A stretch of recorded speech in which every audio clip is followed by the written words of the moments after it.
capítulo 4 do Evangelho segundo o Espiritismo, ninguém pode ver o reino de Deus se não nascer de novo. Itens 18 a 23. Os laços de família fortalecidos pela reencarnação e quebrados pela unicidade de existência.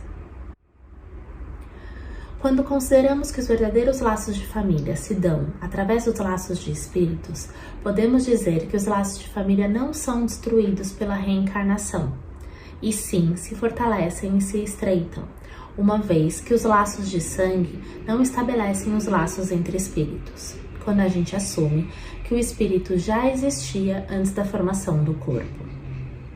Os espíritos se unem em famílias ou grupos pela afeição, simpatia e semelhança de inclinações, sendo separados apenas momentaneamente durante a encarnação e se reencontrando após a existência.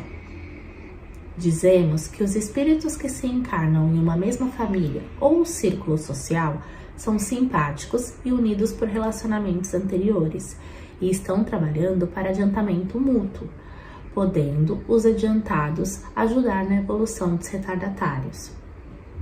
Dessa forma, podemos dizer que os verdadeiros laços de família são os que se dão através da comunhão que unem o espírito antes, durante e depois da encarnação.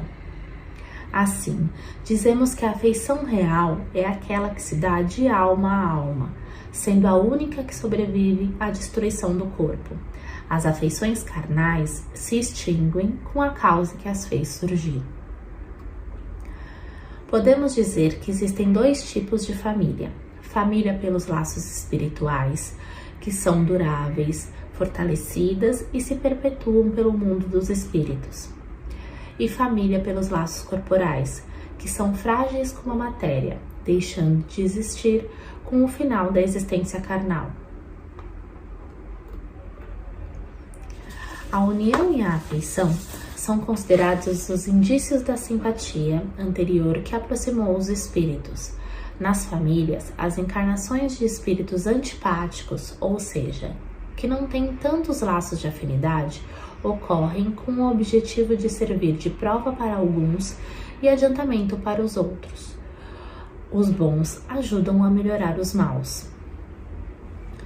Podemos afirmar que não é necessário temer o aumento indefinido dos parentes. Afinal, além de ser egoísta e mesquinho e dar a entender que não tem sentimento amplo o suficiente para querer bem várias pessoas, sabemos que 10 encarnações não quer dizer 10 pais e 10 mães diferentes, mas sim sempre os mesmos sob títulos diferentes ou até mesmo os iguais.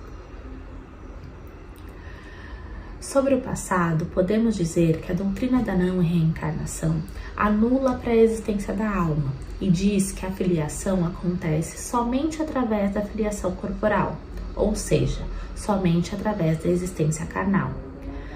Já a reencarnação diz que ancestrais e descendentes podem estar se conhecendo e vivendo juntos, explicando de maneira simples, lógica e completa o porquê de haver entre descendentes espíritos com características diferentes dos antepassados.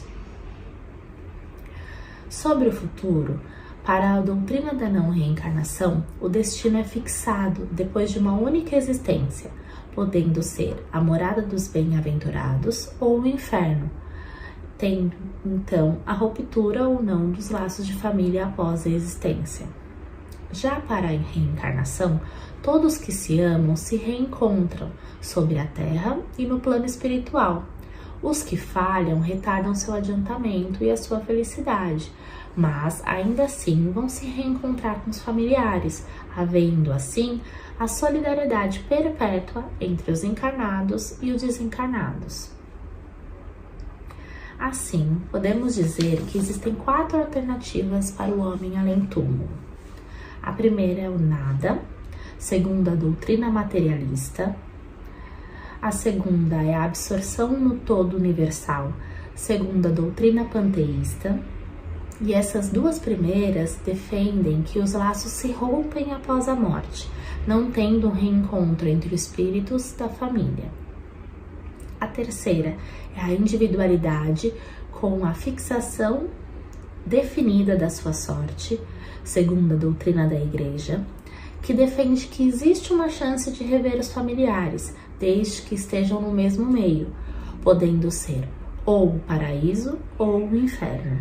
E a quarta é a individualidade com progresso indefinido, segundo a doutrina espírita, que defende a continuidade das relações entre aqueles que se amam, mantendo a verdadeira família unida. Para terminar, podemos citar a pergunta do Livro dos Espíritos, parte 2, capítulo 4, Pluralidade das Existências, número 205. Pergunta: na opinião de certas pessoas, a doutrina da reencarnação parece destruir os laços de família, fazendo-os remontar às existências anteriores.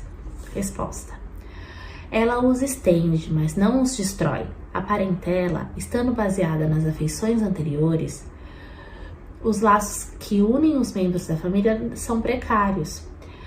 Ela aumenta os deveres de fraternidade, visto que entre os vizinhos ou entre os servidores pode encontrar um espírito que esteve ligado a vós pelos laços consanguíneos.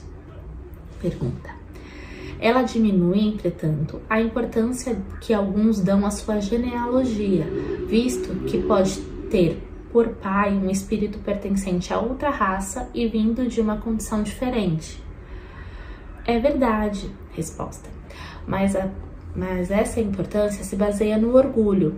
O que a maioria honra em seus ancestrais são títulos, posição e fortuna. Alguém que coraria por ter como antepassado um honesto sapateiro e gabar-se-ia de descender de um gentil homem debochado.